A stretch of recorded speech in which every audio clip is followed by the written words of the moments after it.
So our Lights Out manufacturing system is designed to give our students a real-world manufacturing experience. What's unique about this system is that a lot of universities, a lot of colleges simulate real-world scenarios. Our system actually builds and is a fully functioning manufacturing system that our students can learn from. So this system kind of came about, we did a lot of research on systems that you can buy. Nothing really fit what we wanted to do.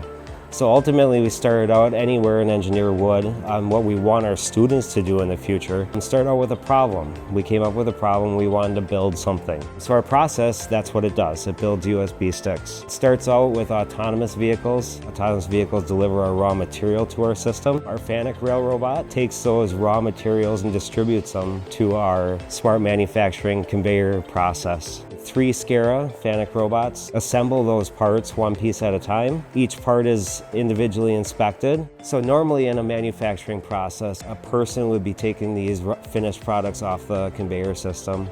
In our process, the person could take it off, or we could wheel up a FANUC CRX robot using a robot to perform that task, giving us a full lights out manufacturing system.